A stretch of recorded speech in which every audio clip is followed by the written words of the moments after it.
വടക്കേ മലബാറിലെ വസന്തോത്സവമായ പൂരോത്സവത്തിലെ അപൂർവ ചടങ്ങായ പടപ്പേങ്ങാട് സോമേശ്വരി ക്ഷേത്രത്തിലെ ചക്കകൊത്തൽ ഇന്ന് നടന്നു. നിരവധി ഭക്തർ ചടങ്ങിൽ സംബന്ധിച്ചു. കണ്ണൂർ ജില്ലയിലെ തളിപ്പറമ്പ് താലൂക്കിലെ പടപ്പേങ്ങാട് സോമേശ്വരി ക്ഷേത്രത്തിൽ മീനമാസത്തിലെ പൂരമഹോത്സവത്തിൻ്റെ 3-ാം വിളക്ക് ദിവസം ക്ഷേത്രത്തിൻ്റെ പടിഞ്ഞാറ് ഭാഗത്ത് പൂരക്കടവിനും വെടിക്കോട്ടത്തറയ്ക്കും അടുത്തുള്ള പാനകത്തറയിൽ രാവിലെ പൂരം കുളി എഴുന്നള്ളിപ്പിനോടനുബന്ധിച്ചുള്ള ചക്കകൊത്തൽ ചടങ്ങ് നടക്കുന്നത്.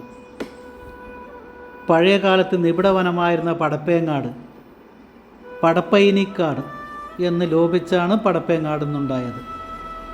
പല വൃക്ഷങ്ങൾക്ക്, പ്രത്യേകിച്ച് ചക്കയ്ക്ക് പ്രസിദ്ധമായിരുന്നു. ഗ്രാമങ്ങളിൽ ജനങ്ങളുടെ പ്രധാന ഉപജീവന മാർഗവും ഭക്ഷ്യവിഭവവും ചക്ക ആയിരുന്നു.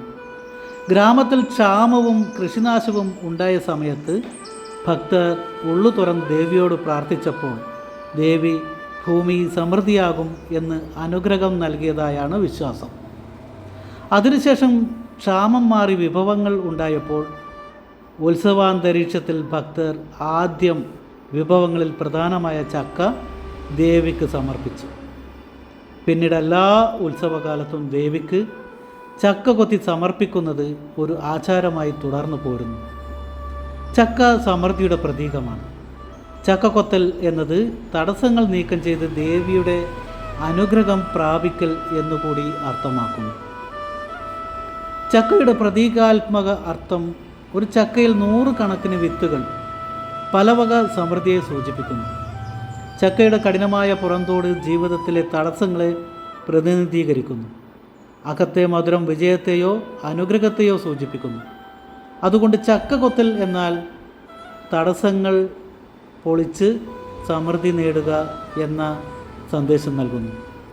ആചാരപരമായ അവകാശമുള്ളവർ പാനകന്തറയിൽ ദേവീ വിഗ്രഹ സാന്നിധ്യത്തിൽ ചക്ക കൊത്തി തുറക്കും. നാട്ടുകാർ അതിൽ നിന്നും ഓരോ ഭാഗമെടുത്ത് അവരവരുടെ വീടുകളിലേക്ക് കൊണ്ടുപോയി വേവിച്ച് ഭക്തിപൂർവ്വം കഴിക്കുന്നു. ക്ഷേത്രത്തിനടുത്തുള്ള കാവ് പ്രദേശമായ പാനന്തറ എന്ന സ്ഥലത്ത് ദേവി ആദ്യം പ്രത്യക്ഷപ്പെട്ടത് എന്നാണ് വിശ്വാസം. അതിനാലാണ് ചക്കകൊത്തൽ ചടങ്ങ് അവിടെ വെച്ച് നടത്തപ്പെടുന്നത്.